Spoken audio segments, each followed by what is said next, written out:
E aí, família, sejam todas e todos bem-vindos. Estamos sintonizados no primeiro podcast do Jaca. Eu me chamo George Nunes, sou estudante de licenciatura em Eletromecânica pelo Instituto Federal de Ciência e Tecnologia da Bahia. Sou morador de Cajazeiras, sou pai de Elisa, filho de Dona Gil, seu Jorge. Esse podcast foi elaborado pelo coletivo Juventude Ativista de Cajazeiras, o Jaca, com apoio da Casa Sueli Carneiro. E o tema escolhido para o nosso primeiro podcast é a meta-reciclagem. É um tema pouco conhecido para a comunidade e com grande relevância na preservação do meio ambiente, né? Estarei convidando aqui hoje para bater esse papo nosso amigo, querido Marivaldo Gonçalves. Ele que é formado em Serviço Social pela Universidade Federal da Bahia e também é músico e produtor cultural. E um cara que tem uma mente brilhante, que eu admiro bastante. Massa estar aqui bater esse papo com você, irmão. Tamo junto. Vamos lá. Espero contribuir com essa discussão, né, com esse tema que é sensível para todos nós, né, que está presente em nossa vida, apesar de ser pouco conhecido, né, da nossa comunidade e da sociedade como um todo. Mas a proposta aqui é justamente demonstrar um pouquinho desse mundo, né, que apesar de parecer distante, está ao nosso redor. E são os resíduos eletroeletrônicos, né, a meta-reciclagem e tudo que está aí dentro dessa seara aí. E aí, Marivaldo, vamos lá? Me diz aí, cara, o que é meta-reciclagem e como o Jaca atua nessa temática? A meta-reciclagem, ela consiste na apropriação crítica, né, dos recursos tecnológicos, convertendo-os em um meio de propiciar transformações sociais. Nesse sentido, a meta-reciclagem abrange não só a compreensão e a apropriação da tecnologia e do seu funcionamento, mas também a ideia de dar a essa tecnologia um uso social. O Jaca, partindo do que eu falei sobre a meta-reciclagem, a apropriação desses recursos tecnológicos, o Jaca ele recebe doações, tanto de empresas, né, quanto de instituições públicas, pessoas físicas. Você que está na sua casa aí nos ouvindo agora, que tem um carregador em casa, que tem um cabo velho, um celular quebrado, uma TV que o conserto é muito caro, muitas das vezes você pode estar muito próximo de uma solução ou de um problema, né? Depende do que você vai fazer com esse resíduo. Então o Jaca quer fazer parte da solução. A gente tanto trabalha com essa educação social a partir da perspectiva do reaproveitamento desses resíduos, quanto denuncia o perigo desses resíduos jogados em espaços comuns, né? Tanto nos lixos comuns, nos resíduos, às vezes nos bueiros. São elementos muito perigosos, danosos à saúde e que não são conhecidos da população. O tema da meta-reciclagem ele é muito pouco conhecido, mas não muito menos importante.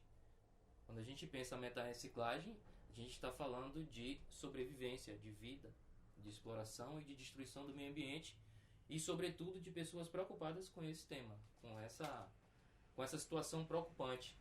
E o que tende cada vez mais é crescer a produção desses resíduos tecnológicos que nos cercam. Diz aí, Marivaldo, eu quero saber o que são resíduos tecnológicos. Sim, a gente pode pensar em resíduo eletrônico, mas o termo mais usual, né, eu diria mais técnico, é resíduo de equipamento eletroeletrônico, conhecido também como lixo. Esse tipo de resíduo proveniente dos equipamentos eletrônicos, eles contêm vários aditivos tóxicos, né, substâncias perigosas à nossa saúde, como o mercúrio, retardadores de chamas, né? Então a gente vai ter os metais pesados, o mercúrio, o cádmio, o níquel, uma série de outras substâncias que não cabem nesse espaço aqui, mas que são, né, vale dizer que são perigosas e danosas à nossa saúde. De acordo com pesquisa publicada pela Global Air Waste em 2019, o mundo gerou impressionantes 53 milhões de toneladas de lixo eletrônico. Nossa. Isso equivale a aproximadamente 7 quilos para cada pessoa no planeta. Nossa. Então vale a gente em casa aí pensar isso agora, né? Então, todos nós somos responsáveis por isso e vítimas também, né? E agentes transformadores dessa situação. Massa, Marivaldo. A minha pergunta agora é justamente sobre isso aí. Eu queria saber de você, diante dessa problemática, né? O que podemos fazer com os nossos lixos eletrônicos? Sim, é bem diverso isso, né? Mas, assim, para começar, infelizmente, grande parte dos brasileiros não sabem que os eletroeletrônicos podem ser reciclados, né? Persiste na mente dos consumidores, né, na maioria da população, uma grande confusão sobre o que fazer com resíduo eletrônico. Então, eu tenho um carregador em casa, tenho um celular, o que, é que eu posso fazer com isso? Às vezes eu trato isso como um empecilho, está ali ocupando uma gaveta, é o que eu quero jogar fora. Então, quem vai se identificar que está ouvindo aí, os carregadores geralmente tendem a se embaralhar todos. Então quem tem carregador em casa com cabo USB, eles estão embaraçados lá dentro de uma gaveta. Só ocupando espaço, né? Só que você pode transformar isso num motor de um ventilador, numa questão que pode acender um LED, você pode recuperar um aparelho que está na sua casa aí que tinha pilha, mas perdeu a fonte, e aí abre ele, tem 2 pontinhos lá que você vai soldar e tá sossegado. Então assim, a forma de tratar com isso são diversas, né? Então, existem algumas opções também que você pode usar para descartar esse resíduo eletrônico, né? Uma delas é reciclá-lo, claro. Esta opção é a mais eficiente, pois mantém os materiais nocivos, né, fora dos aterros, reduz a necessidade de minerar novos recursos, porque eles podem ser reinseridos na cadeia produtiva, né? Então, aquele componente que está naquela placa, que porventura queimou um setor dela, mas está bom, aquilo pode ser reciclado, né, o componente em si, mas os materiais dele também. Então, ele vai para um setor da indústria que vai separar ali o plástico, o óleo, o metal e cada um vai para o seu setor na indústria porque eles têm uso. Exato. Recupera recurso, né? Para você ter uma ideia, George, segundo a ONU, os maiores produtores de resíduos tecnológicos no mundo são Austrália, China, União Europeia, Japão, Coreia do Norte, América do Norte. E para você pensar, há um dado interessante: a Europa e os Estados Unidos sozinhos, né, contribuem para metade do total de lixo eletrônico gerado anualmente no mundo. Isso é um dado para nós pensarmos, né? Sim. E também, de acordo com a ONU, 1,3 milhões de toneladas de produtos eletrônicos descartados são exportados da União Europeia de forma não documentada todos os anos. E isso em forma de lixo ou como eles dizem que são produtos reutilizáveis, mas tem alguns vídeos na internet, né? Você não precisa procurar muito, no YouTube você pode colocar lá África resíduo tecnológico, ou pessoas minerando ouro nas panelas, assim, água régia na panela. Você vai ver um pouco desses processos, né? Como é que isso chega nesse país. Massa. Outro dado interessante: a América Latina tem como líder da produção de resíduos eletrônicos, sabe quem? O Brasil. Produz 1,5 tonelada de lixo e apenas 3% desse resíduo vem sendo coletado, reciclado e destinado de maneira adequada. Massa. Outro dado interessante, né? Além de nós sermos o maior produtor na América Latina, nós ocupamos o 11º lugar no ranking mundial aí dos países que mais recebem esses resíduos reaproveitáveis, né? Por exemplo, que vem de lá da União Europeia. Então, não muito distante da nossa memória, nós recebemos contêineres de lixo aqui no nosso porto aqui de Salvador. Então, isso é um exemplo disso. Certamente havia resíduos eletrônicos embutidos naquele lugar ali. Provavelmente resíduos hospitalares, enfim, uma série de situações. Países como Índia, China, Filipinas, Hong Kong, Indonésia, Sri Lanka, Paquistão, Bangladesh, Nigéria, Vietnã, são outros destinos que são também utilizados como depósitos para esses resíduos que não servem mais. Na Europa, então lá é tudo verde, é tudo reaproveitado, né? Quando você joga o seu lixo no quintal do vizinho é muito tranquilo. O seu quintal fica limpo, claro. O quintal do vizinho que vai ficar sujo, né? Leia-se vizinho os países que recebem esses resíduos o tempo inteiro, né? Que são perigosos, danosos, que destrói a cadeia alimentar, que contamina a água, que afeta a saúde das crianças, dos adultos, dos idosos, da terra, da plantação, do alimento, da nossa vida em geral, né? E chegando dessa maneira, esse parâmetro, né, mano? Não tem como não ver que há um racismo nítido aí, né? Escancarado e perverso, né, velho? Com certeza, né? E quando a gente fala em racismo, nós vamos falar em séculos de exploração, né? E dizer isso, não inocentemente, a África, que sempre foi fustigada por essa noção social, essa tecnologia exploratória, destrutiva, dominatória, que é o racismo, que atua em diversas frentes. Então, com certeza, a escolha desse destino, ela é baseada em critérios racializados, hierarquizantes. Vem cá, Marivaldo. Me diz aí, cara. Esses lixos, essa quantidade de lixo produzida aí pela Europa e por países do norte, eu queria saber se alguém é responsável, tem alguma responsabilidade, alguma empresa, consumidor ou produto final, se alguém tem uma responsabilidade sobre essa quantidade de lixo. Interessante você usar a palavra responsabilidade, né? Vamos viajar da Europa para o Brasil e vamos falar da realidade no Brasil aqui, de quem que é a responsabilidade desse resíduo tecnológico que é produzido aqui, por exemplo, que chega aqui, desses espaços. Nós vamos falar de uma ação coletiva entre empresa, Estado, indústria, consumidor, o setor logístico, o setor de transporte e todos os outros setores da produção eletroeletrônica, né, desde do transporte do minério, do transporte do insumo, né, daquilo que vai ser usado para produzir o recurso tecnológico, da destinação dele para a produção, da sua inserção na logística distributiva para ele chegar na loja, ser vendido, chegar no consumidor final, ter a sua vida útil e virar inservível. A logística reversa, ela vai versar sobre isso. Então, de quem que é a responsabilidade de cuidar desse resíduo desde o momento em que ele nasce até o momento em que ele deixa de funcionar.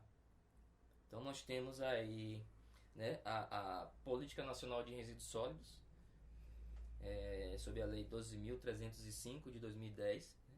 Isso é um marco do Brasil, né?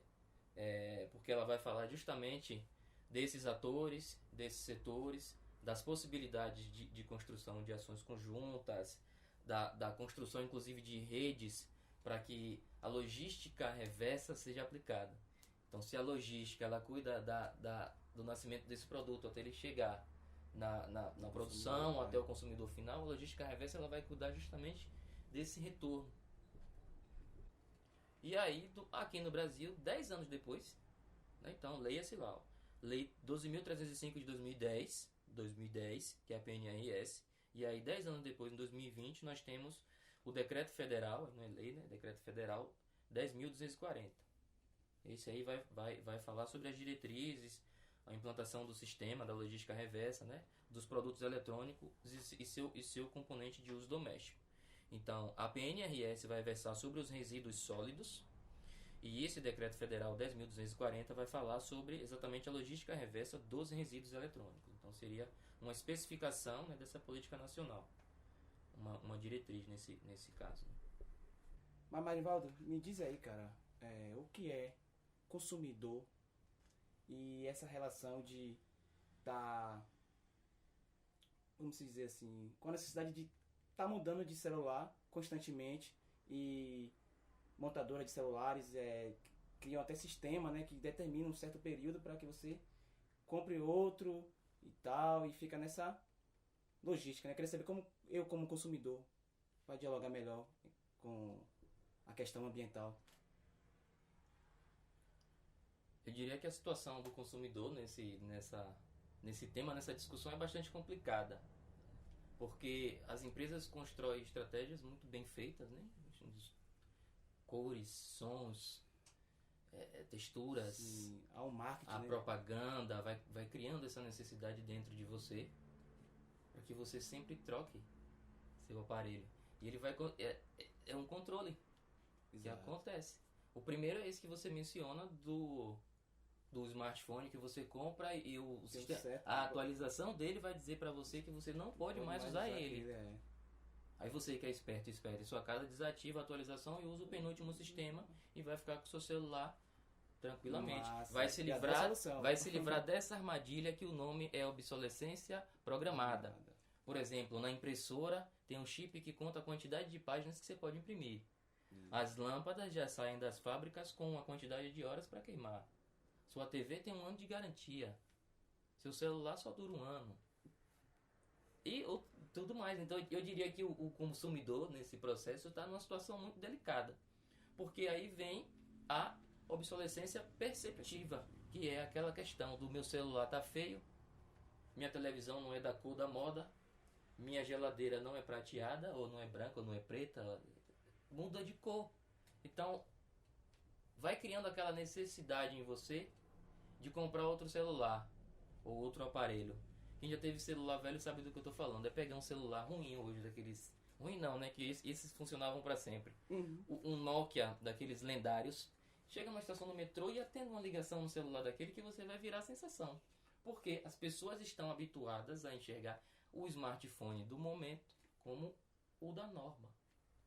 Isso é obsolescência perceptiva. Seu olho é treinado para só gostar daquilo que está na propaganda. E isso gera a necessidade de você de comprar aquilo.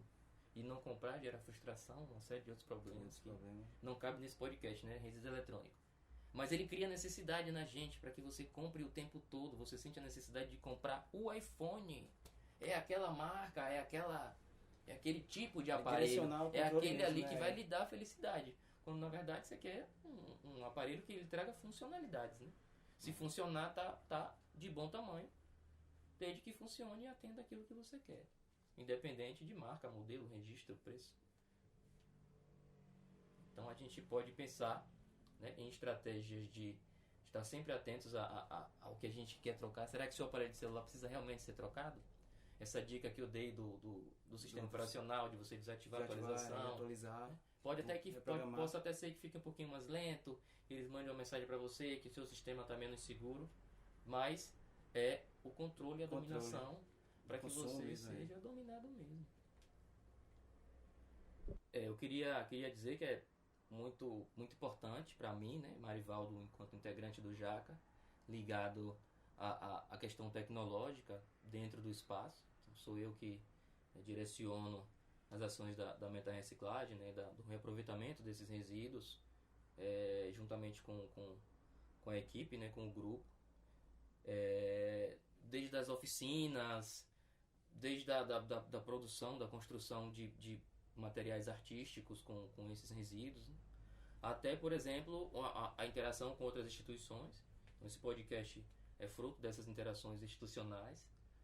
Então, você que se interessou no nosso trabalho, você pode nos encontrar no Instagram, no @jaca no Insta, no Facebook, na página Juventude Ativista de Cajazeiras, no YouTube, no canal Juventude Ativista de Cajazeiras. Também você pode encontrar o nosso trabalho, um pouco mais de informações sobre o que a gente vem realizando ao longo do tempo no site juventudeativista.com.br. Então vamos lá.